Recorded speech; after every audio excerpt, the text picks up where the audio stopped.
লাগাতার বৃষ্টি, অন্যদিকে পূর্ণিমার ভরা কোটালে জলস্ফীতি, এই দুয়ের জেরে প্লাবিত গ্রাম। ভাঙল গোসাবার পুইজালি গ্রামের রায়মঙ্গলের নদী বাঁধ। রায়মঙ্গল নদী বাঁধ ভাঙনে আতঙ্কিত গোসাবা ব্লকের মানুষ। সেচ দপ্তরের পক্ষ থেকে নদী বাঁধ মেরামতির কাজ শুরু। রাস্তার ওপরই আশ্রয় নিয়েছে ভাঙন দুর্গত মানুষরা। দুর্গতদের জন্য পঞ্চায়েতের তরফে ত্রিপল, খাবার সহ ত্রাণের ব্যবস্থা করা হয়েছে। বিভিন্ন ত্রাণ শিবিরে দুর্গতদের রাখার ব্যবস্থা করা হয়েছে। গোসাবা পঞ্চায়েত সমিতির সভাপতি খোদ রান্নার কাজে হাত লাগিয়েছেন। দক্ষিণ চব্বিশ পরগনা সুন্দরবনে গোসাবা ব্লকে আমতলী গ্রাম পঞ্চায়েতে পুইজালি গ্রামে নদী বাঁধ ভেঙে প্লাবিত গ্রাম, সেই ছবিটা দেখানোর চেষ্টা করছে আমার সহকর্মী।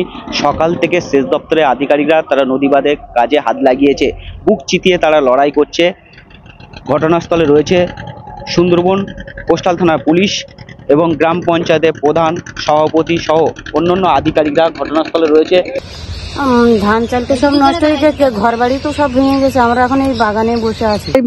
ক্ষয়ক্ষতি হয়ে যাচ্ছে আমাদের, ঘর বাড়ি, তারপরে ওই ধান চাল সব নষ্ট হয়ে যাচ্ছে গেছে। আর এখন কাজ হচ্ছে। ভয়তে রয়েছি। কি হয়েছিল? বসে গেল বাঁধ ভেঙে, পুকুরখানা, ধান চাল সব ক্ষতি। দাবি এইসব ক্ষতিপূরণ দিতে হবে। ক্ষতি হয়ে যাচ্ছে, এইসব ক্ষতি না দিলে আমরা কি করে বাঁচবো, আমরা কি করে খাবো? বাঁধ দিচ্ছে, তারপরেও ভেঙে ভেঙে গিয়ে রক্ষা করা যাচ্ছে না। আমরা চাইছি নদীর বাঁধটা যাতে কংক্রিটের বাঁধ হয়ে ভালো মজবুত করা হোক।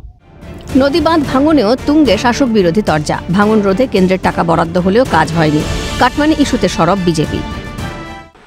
এদের অপদার্থতার জন্য, এদের ব্যর্থতার জন্য বারংবার এই সুন্দরবনের নদীমাতৃক এলাকার সমস্ত জরাজীর্ণ বাঁধগুলো আজকে ভেঙে গিয়ে আর মানুষ ক্ষয়ক্ষতির সম্মুখীন হচ্ছে। দুর্গতদের পাশে থাকার আশ্বাস গোসাবা পঞ্চায়েত সমিতির সভাপতির।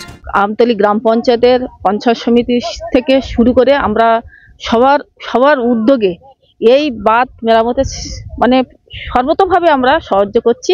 এখানে এলাকাবাসী যারা আছেন তাদের পাশে আমরা আশ্বস্ত দিচ্ছি যে আমরা এই নদী বাঁধ সেচ দপ্তরকে বলে আমরা একটা কংক্রিটের একটা বাঁধ কিভাবে নির্মাণ করা যায় তার জন্য আমরা প্রশাসনিক দপ্তর বারবার দরবার করছি। এবং পঞ্চায়েতের তরফ থেকে এখানে আমাদের ত্রাণের বা নগরখানা খোলা হয়েছে, যাতে প্রত্যেকটা মানুষের সেফটি জায়গায় নিয়ে যাওয়া রেস্ট সেন্টারে, এবং সেখানে খাওয়ার ব্যবস্থা থেকে শুরু করে সে ব্যবস্থা আমাদের প্রশাসনের তরফ থেকে করা হয়েছে। বাঁধটাকে যত তাড়াতাড়ি পাওয়া যায় কংক্রিট যাতে করা যায় সেদিকের জন্য আমিও আবেদন করব সকলের। কোথায় যাবেন এই নিরাশ্রয় মানুষরা? জলবন্দী দশা কাটবে কবে? সুন্দরবনবাসীর দাবি, চাই তাদের নদীবাঁধ কংক্রিটের। কবে নদীবাঁধ কংক্রিটে নির্মাণ হবে সেটাই এখন বড় প্রশ্নের মুখে। দক্ষিণ চব্বিশ পরগনা গোসাবা থেকে হরিপদ মণ্ডল, ক্যালকাটা নিউজ।